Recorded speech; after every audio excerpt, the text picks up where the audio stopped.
बुलबुल यहाँ पे बहुत ही गुस्से में है और वो बारी बारी सबको मीठी माई की सच्चाई बता रही है और गुस्से में वो वही लॉकेट उतार के फेंक देती है जो कि वीर ने उसे मीठी माई के आश्रम में लेकर पहनाया हुआ होता है। और वीर बड़ी ही होशियारी से उसमें एक मेमोरी कार्ड छुपा देता है। जैसे ही बुलबुल उस लॉकेट को ज़मीन पर देकर मारती है तो उसमें से वही मेमोरी कार्ड निकल कर आ जाता है। तो वीर के फादर कहते हैं जल्दी से देखो, मुझे लगता है इसमें कोई ना कोई सबूत होंगे। तो बारी बारी से लैपटॉप पर उस मेमोरी कार्ड को देखा जाता है और जैसे जैसे वो उस मेमोरी कार्ड को लैपटॉप पर देखते हैं तो सभी हैरान हो जाते हैं। सभी के सामने मीठी माई की सच्चाई आ जाती है। मासा कहती हैं, हे भगवान, मैंने इस औरत पे कितना विश्वास किया था, ये धर्म की आड़ में लोगों के साथ में कैसा खिलवाड़ कर रही है।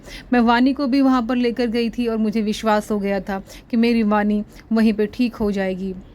तो वीर के फादर कहते हैं, मैं इसे जेल में ले जाकर सड़वाऊंगा, वो ऐसा कैसे कर सकती है। तो बुलबुल कहती है, मासा मेरी बात का यकीन करना, उन्होंने मेरे थानेदार साहब को बहुत ही मोटी मोटी जंजीरों में बांधा हुआ है। जब मैंने उनको वहाँ पर इस हाल में देखा तो मैं ही जानती हूँ कि मैं वहाँ से किस तरह से यहाँ तक लौट कर आई हूँ।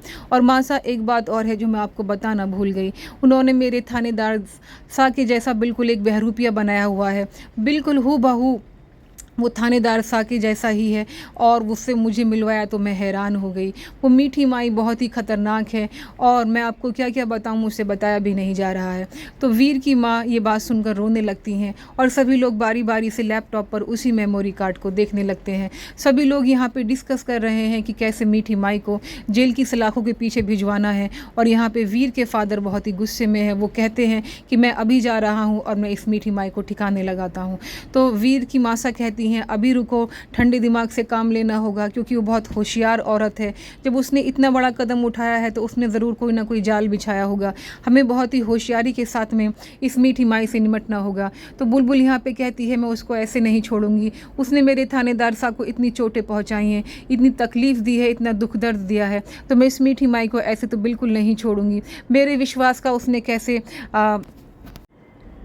मजाक बनाया है और मैं कितना विश्वास करती थी। वीर सही कहते थे, मेरे थानेदार सर सही कहते थे कि ऐसे हमें किसी पर भी विश्वास नहीं करना चाहिए।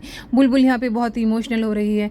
सारे परिवार को पता लग गया है कि वीर जो है मीठी माई के चुंगल में है और उसने उसको वहीं पे आश्रम में कैद करके रखा हुआ है। तो सभी लोग यहाँ पे अब ये डिस्कस करना शुरू कर देते हैं कि मीठी माई कुछ बड़ा करने वाली है। इससे पहले कि वो कुछ बड़ा करे, हमें वहाँ से जल्द वीर को निकालना होगा। सभी लोग यही डिस्कस कर रहे होते हैं। तो देखना दिलचस्प होगा कि आगे आने वाले एपिसोड में हमें नया क्या देखने को मिलेगा, क्योंकि सारे परिवार को पता लग गया है कि मीठी माई कैसी है और उसके खिलाफ उनके हाथ में सबूत भी आ गए हैं। तो देखते हैं आगे क्या होता है।